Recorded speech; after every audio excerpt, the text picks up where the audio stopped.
दोस्तों नमस्कार। Civil services times में आपका स्वागत है।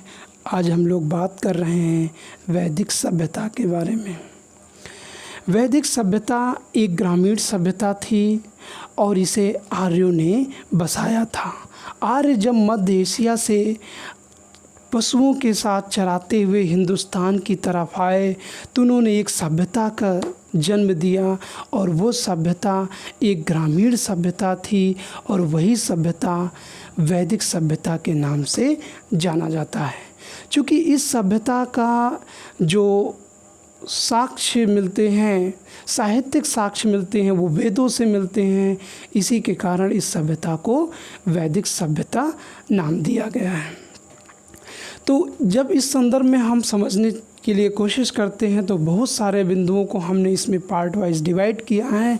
इनमें सबसे पहला है वैदिक काल के अध्ययन के स्रोत, जिसके बारे में हमने पीछे चर्चा कर लिया है।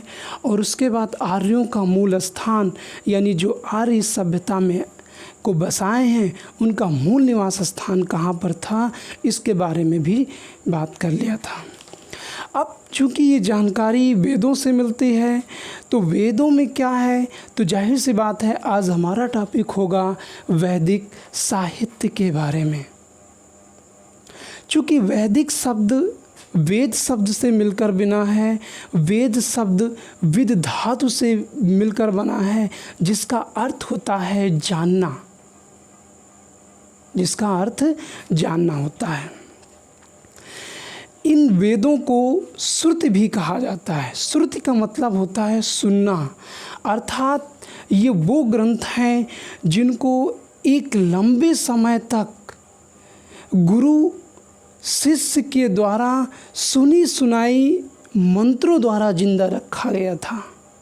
अर्थात गुरु ने, चूँकि प्राचीन काल में ऐसी पुस्तकें नहीं थी, कॉपी नहीं थे, पेन नहीं थे जिनको लिखा जा सके, तो गुरु जो है जिन मंत्रों का निर्माण किया उन मंत्रों को अपने शिष्यों को देते गए और फिर वो शिष्य अगले पीढ़ी के शिष्यों को प्रदान करता गया। इस तरीके से हम देखते हैं कि गुरु शिष्य की परंपरा ने इन वेदों को एक लंबे समय तक जिंदा रखा और बाद में इन्हीं वेदों का जो संकलन किया है वो वेदव्यास, अर्थात वेदव्यास ने, जिसका नाम कृष्णद्वैपायन है, कृष्णद्वैपायन ने किया और वेदों के संकलन करने के कारण ही इनको वेदव्यास नाम दिया गया है। इन्हें अपौरुषेय भी कहा जाता है। वेदों को अपौरुषेय कहा जाता है क्योंकि ये माना जाता है कि इनका निर्माण देवताओं द्वारा किया गया है। अब देवताओं के द्वारा किए जाने का उल्लेख जो है, एक ग्रंथ है शतपथ ब्राह्मण, और शतपथ ब्राह्मण ये बताता है कि ऋग्वेद की उत्पत्ति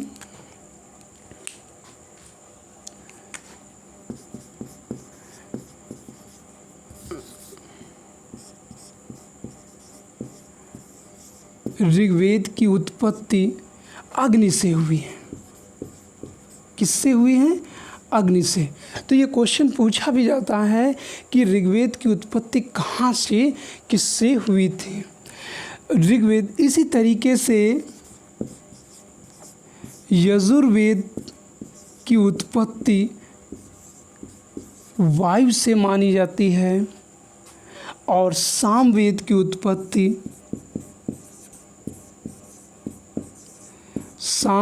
उत्पत्ति सूर्य से मानी जाती है। अब आपको समझना होगा कि ये प्रारंभिक जो देवता हैं, अग्नि, वायु और सूर्य, ये प्रकृति पर आधारित देवता हैं। कैसे देवता हैं? प्रकृति पर आधारित देवता हैं। और इसीलिए शतपथ ब्राह्मण में कहा गया कि इन ग्रंथों की रचना किसने किया? देवताओं ने किया। और इसीलिए इन ग्रंथों को अपौरुषेय कहा जाता है। क्या कहा जाता है? अपौरुषेय। और इन तीनों ग्रंथों को कहा जाता है वेद त्रयी। अब जो क्वेश्चन पूछा जाता है, क्वेश्चन ये बनता है कि वेद त्रयी में कौन सा ग्रंथ शामिल नहीं है? तो वेद त्रयी में आपका कौन सा ग्रंथ शामिल नहीं है? अथर्ववेद नहीं है। तो अर्थात वेद त्रयी में अथर्ववेद नहीं शामिल है। ठीक है, तो ये इस तरीके से क्वेश्चन बना के दिए जाते हैं। उसके बाद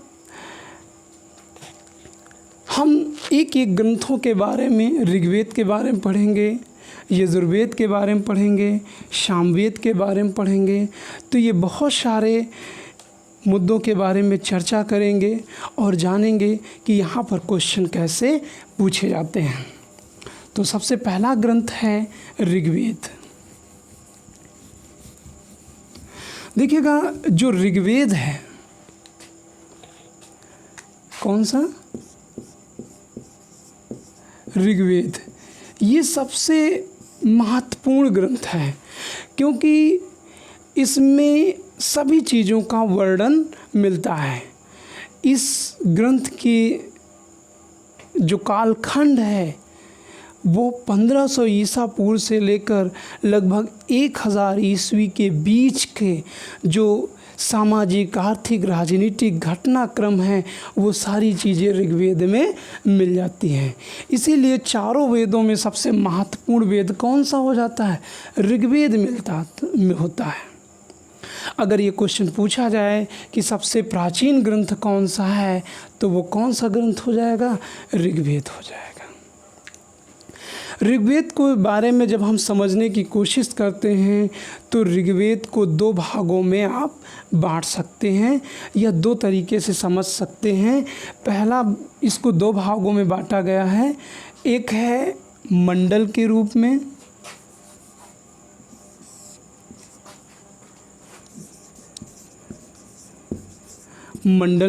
में, और दूसरा है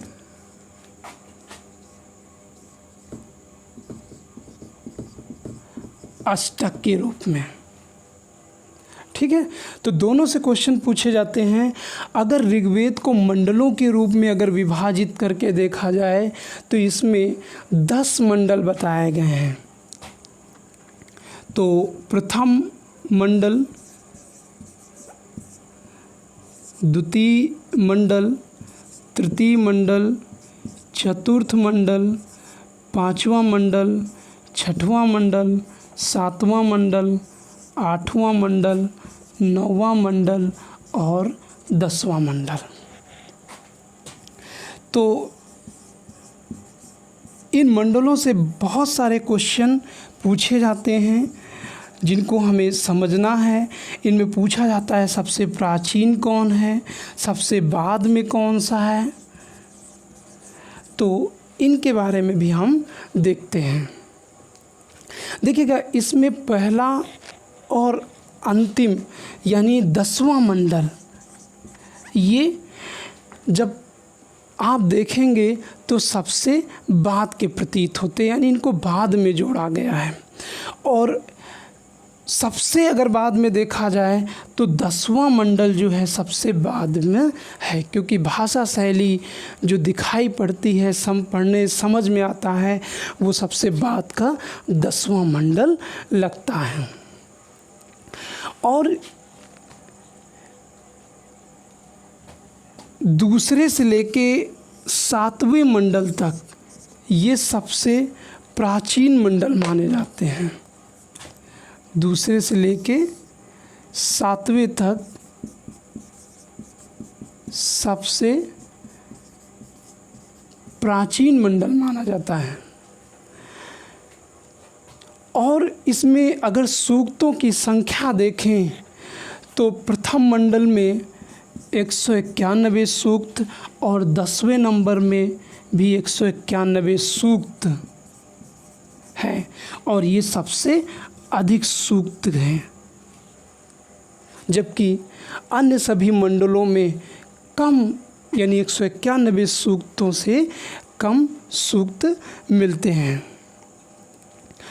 उसके बाद हम देखते हैं कि ऋग्वेद में जो 10 मंडल हैं, कितने मंडल हैं? 10 मंडल, और इसमें जो मंत्रों की संख्या है वो है 1017 मंत्र हैं। 1017 सूक्त हैं, ठीक है, मंत्र नहीं, सूक्त लिख लीजिएगा, सूक्त। और बाद में 11 सूक्त और जोड़े गए हैं, तो टोटल जो है 228 सूक्त किस में आ जाते हैं? ऋग्वेद में। तो कई बार क्वेश्चन ये पूछा जाता है ऋग्वेद में सूक्तों की संख्या कितनी है, तो ऋग्वेद में सूक्तों की संख्या 228 है, हो जाती है। कितनी? 228। अगर इसमें मंत्रों की संख्या ऋग्वेद में देखा जाए तो ऋग्वेद में मंत्रों की संख्या लगभग 10,580 मंत्र हैं। 10,580 मंत्र आपको ऋग्वेद में मिलेंगे। बहुत बार इसे राउंड फिगर में लिख दिया जाता है और मंत्रों की संख्या 11,000 बता दी जाती है। तो राउंड फिगर में 11,000 भी मंत्र हो जाते हैं, लेकिन इसमें चूँकि इतनी बड़ी संख्या में है तो लगभग 118 मंत्र रिपीट हो गए, यानी दोहरा गए हैं। दोहरा हो गए मतलब कई बार आ गए हैं। कितने? 118 मंत्र। तो वास्तविक संख्या इसमें मंत्रों की है 10,462। 10,462 मंत्र किसमें हैं? ऋग्वेद में। तो ऋग्वेद में जो मंत्रों की वास्तविक संख्या है वो 10,462 है, और मतलब इसमें दोहराए नहीं गए हैं। जबकि अगर एक तरफ से मंत्रों की संख्या देखा जाए तो 10,580 हैं और 118 दोहरा गए हैं, ठीक है। तो इससे भी संबंधित इन संख्या जो डेटा है इनसे भी संबंधित क्वेश्चन कई बार पूछे जाते हैं, इसलिए बताना ज़रूरी था। अब देखते हैं जो प्रथम मंडल है, प्रथम मंडल की रचना कौन की? देखिएगा, प्रत्येक मंडल अलग अलग ऋषि और उनकी वंशावली ने तैयार किया है। जैसे कण्व ऋषि ने प्रथम मंडल तैयार किया है, उनके शिष्य भी उसी, उनके बेटे उसी या शिष्य भी उसी मंडल में जुड़े हुए थे। तो प्रथम मंडल में को जो तैयार किया है उसको कण्व ऋषि ने तैयार किया है। यानी प्रथम मंडल के जितने भी सूक्त हैं वो किसकी देन है? कण्व ऋषि की। तो ये क्वेश्चन पूछा भी जाता है। उसके बाद दूसरा मंडल आता है, और दूसरा मंडल जो है गृत्समद ऋषि द्वारा तैयार किया जाता है। दूसरा मंडल गृत्समद ऋषि और उनकी वंशावली मिलके क्या करती है? तैयार करती है। जबकि तीसरा मंडल जो है, तीसरा मंडल विश्वामित्र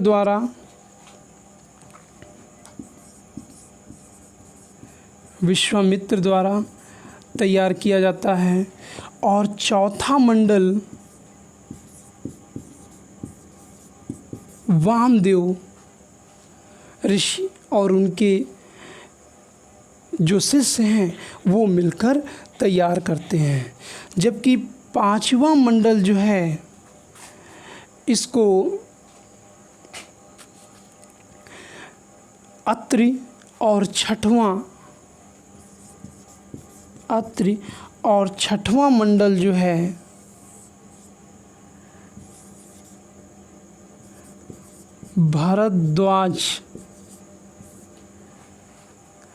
भारद्वाज द्वारा तैयार किया गया है।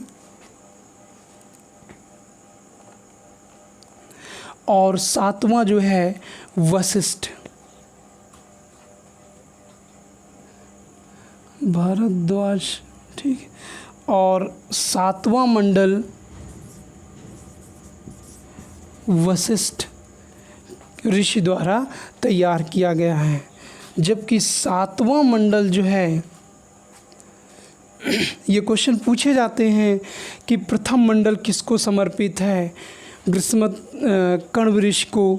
दूसरा मंडल किसको समर्पित है, ग्रीष्मत ऋषि को।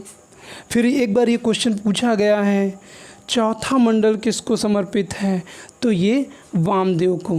तो ये सारे क्वेश्चन रिपीट होते रहते हैं और कई बार पूछे गए हैं। और इनमें से आठवां मंडल कण्व और अंगिरस, इसमें दो ऋषि। सातवां मंडल जो है वशिष्ठ, छठा भारद्वाज हो गया, सातवां वशिष्ठ। अच्छा ये आठवां मंडल जो है कण्व प्लस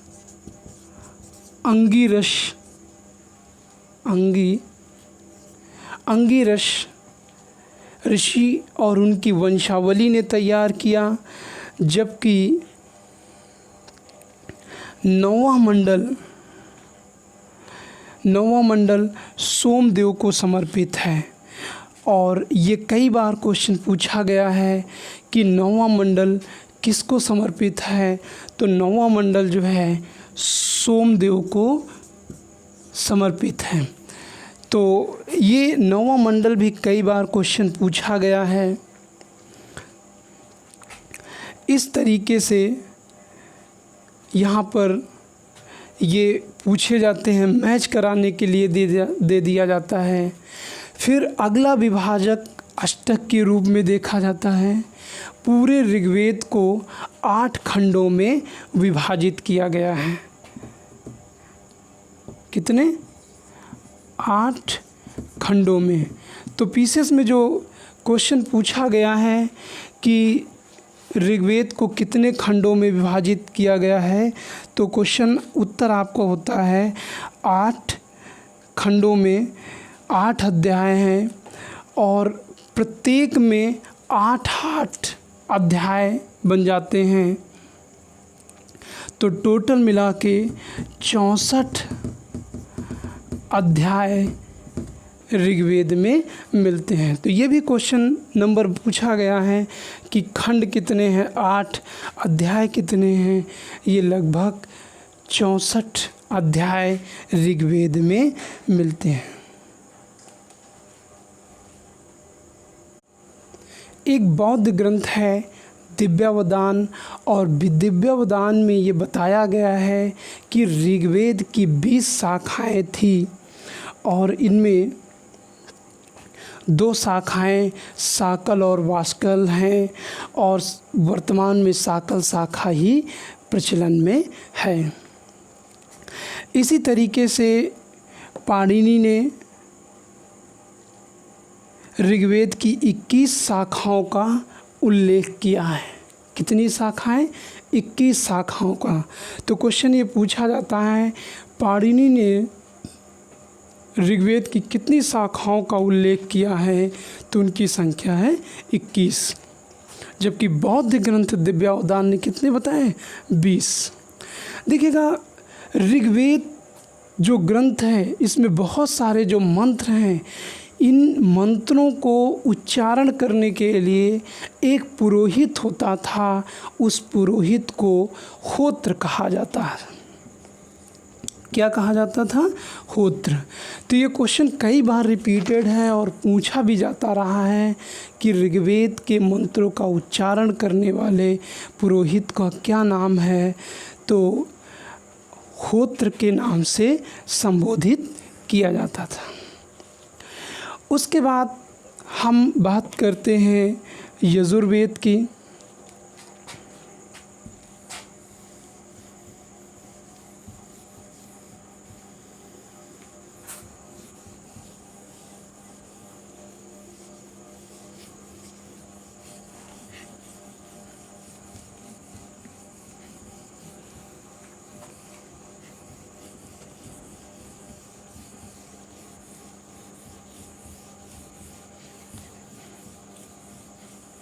यजुर्वेद को भी दो भागों में बांटा गया है, शुक्ल यजुर्वेद और कृष्ण यजुर्वेद।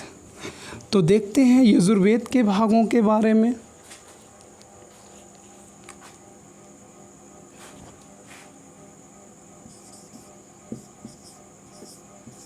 यजुर्वेद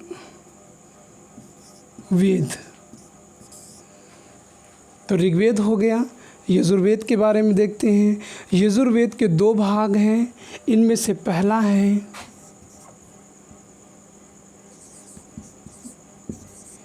शुक्ल यजुर्वेद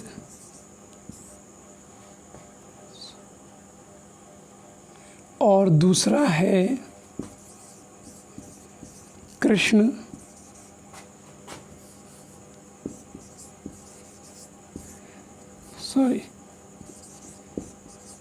यजुर्वेद।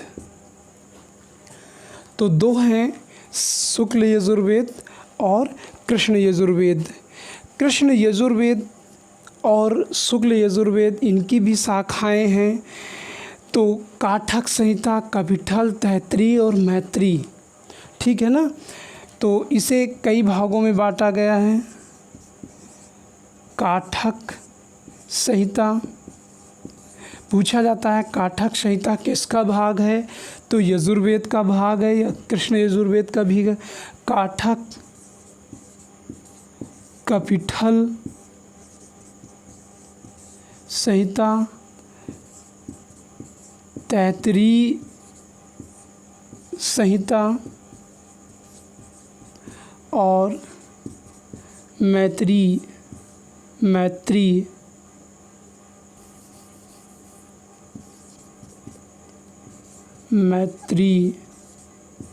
संहिता। तो कृष्ण यजुर्वेद के ये पार्ट हैं और ये पूछे भी जाते हैं कि ये किसके भाग हैं। तो ये यजुर्वेद के भाग हैं या कृष्ण यजुर्वेद के भी भाग कह सकते हैं। इसके बाद शुक्ल यजुर्वेद को एक और ख़ास बात है, शुक्ल यजुर्वेद पद्य में है। यानी याद रखिएगा, शुक्ला जी कविता कहते हैं यानी पद्यांश पढ़ते हैं तो पद्य में है। जब ये पद्य में है तो ये गद्य और पद्य दोनों में है। तो क्वेश्चन ये पूछा जाता है कौन सा ग्रंथ गद्य में है? तो कृष्ण यजुर्वेद जो है किस में है? गद्य में है। ये बहुत बार क्वेश्चन पूछा गया है कि कौन सा को ग्रंथ गद्य में है, तो कृष्ण यजुर्वेद जो है गद्य में। इसको कोरिलेट सकते हैं कि शुक्ला जी कवि हैं और कवि जो है पद्यांश, पद्य यानी कविता पढ़ते हैं। तो बचा क्या? गद्य। तो कृष्ण यजुर्वेद क्या हो जाएगा? गद्यांश हो जाएगा। शुक्ल यजुर्वेद को वाजसनेयी संहिता भी कहा जाता है। वाजसनेयी संहिता। अब वाजसनेयी संहिता को अगर हम वाजपेयी कह सकते हैं या वाजसनेयी कह सकते हैं। तो वाजसनेयी यानी शुक्ला और वाजपेयी दोनों कोरिलेट हो गए, यानी दोनों क्या हो गए? दोनों ब्राह्मण हो गए और एक साथ हो गए। इस तरीके से भी आप कोरिलेट कर सकते हैं, जो कि भूलेंगे नहीं। शुक्ल यजुर्वेद के दो भाग हैं, कण्व और मध्यांगिनी। यजुर्वेद का अंतिम भाग ईशोपनिषद है और जिसका संबंध यज्ञ अनुष्ठान से न होकर आध्यात्मिक चिंतन से है। और यजुर्वेद के मंत्रों का जो पाठ करने वाला होता था उसको क्या कहा जाता था? अधर्यु।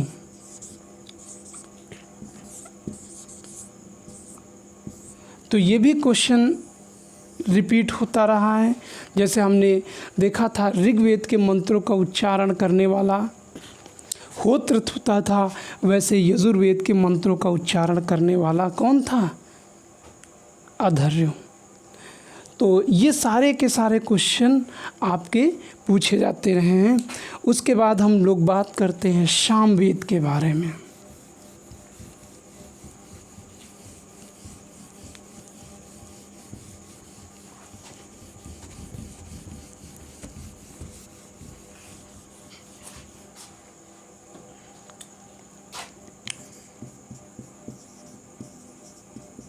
सामवेद। अब आपको पीछे हमने बताया है कि सामवेद की उत्पत्ति किससे हुई है? सूर्य से हुई है। ठीक है। तो सामवेद संवर्णक ऋषि की रचना चरणव्यूह, और इन्होंने अपने चरणव्यूह में ये बताया कि सामवेद की जो शाखाएं हैं वो 1000 शाखाएं हैं। कितनी? 1000 शाखाएं। और लेकिन 3 प्रमुख शाखाएं हैं, कौशिकी, रैमणी और जैमिनी। कौशिक की 3 प्रमुख शाखाएं हैं। कौशिकी, पूछा जाता है कौशिकी किसकी शाखा है, तो ये सामवेद की शाखा है। दूसरा है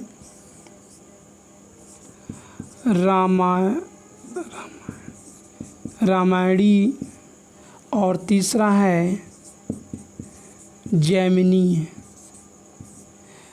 तो रामायणी और जैमिनी ये दोनों शाखाएं, यानी तीनों शाखाएं, रामायणी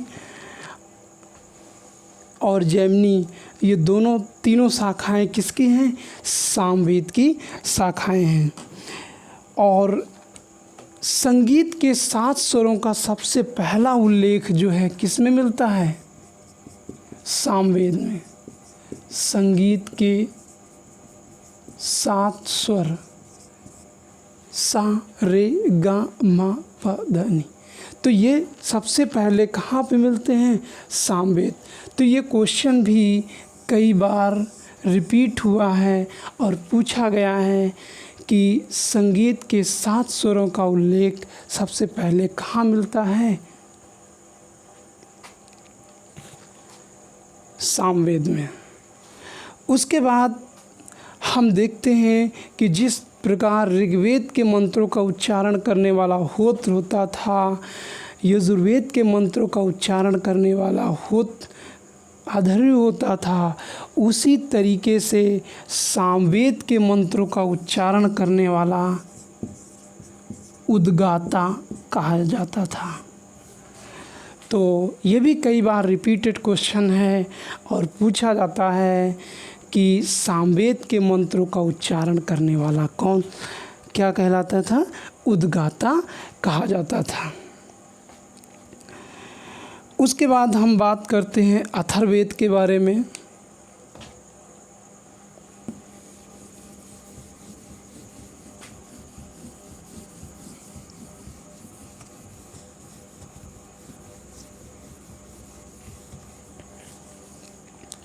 किसके बारे में? अथर्ववेद।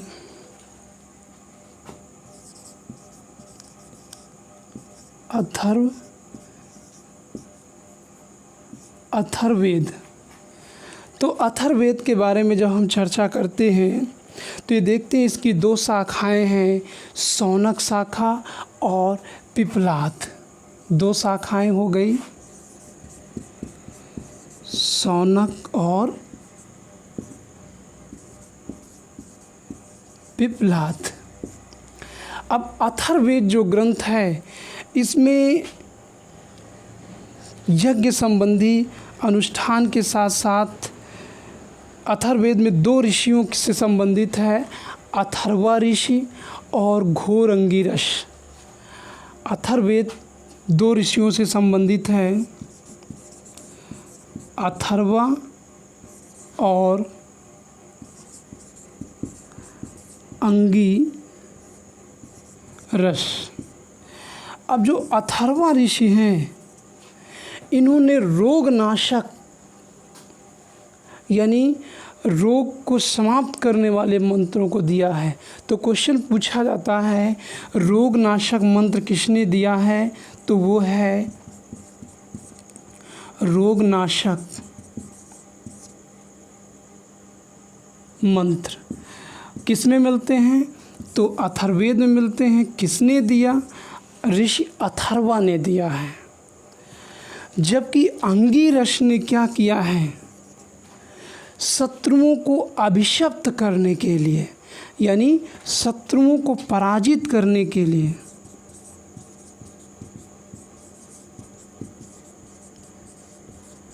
शत्रुओं को पराजित करने वाला मंत्र किसने दिया है, अंगिरस।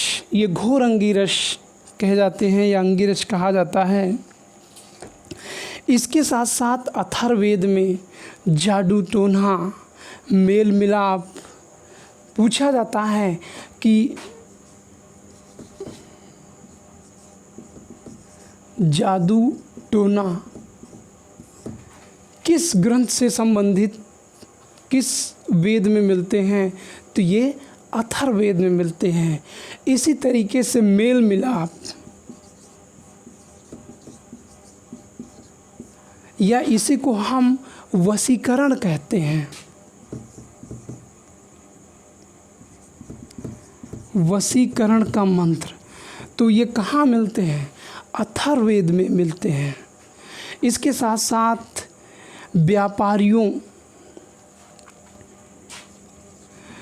व्यापारियों और किसानों को आशीर्वाद सूचक मंत्र दिए गए हैं। किसमें, अथर्ववेद में ही दिए गए हैं। यहाँ तक कि विवाह के गीत भी यहाँ पर मिलते हैं। तो बड़े ही विवाह के गीत, तो ये सारे के सारे क्वेश्चन पूछे जाते हैं। जादू टोना, मेल मिलाप, व्यापारियों और किसानों को आशीर्वाद सूचक और विवाह के गीत, ये सारी चीज़ें अथर्ववेद में मिलती हैं। तो इस तरीके से वैदिक साहित्य में जो वेद थे, ऋग्वेद, यजुर्वेद, सामवेद, अथर्ववेद, उनके बारे में हम लोगों ने चर्चा कर लिया है। अगली क्लास में हम लोग पढ़ेंगे इसी से संदर्भित कुछ ब्राह्मण ग्रंथ लिखे गए हैं, फिर अरण्यक ग्रंथ लिखे गए हैं और उसके बाद उपनिषद लिखे गए हैं। तो इन सारी चीज़ों के बारे में हम लोग चर्चा करेंगे। तो दोस्तों, इसकी चर्चा हम कल करेंगे। तो दोस्तों, यदि आपको पसंद आया हो तो आप मेरे चैनल को सब्सक्राइब करिए, लाइक करिए, कमेंट करिए और याद रखिएगा कि कोई भी क्वेश्चन आपसे नहीं छूटेगा। Thank you.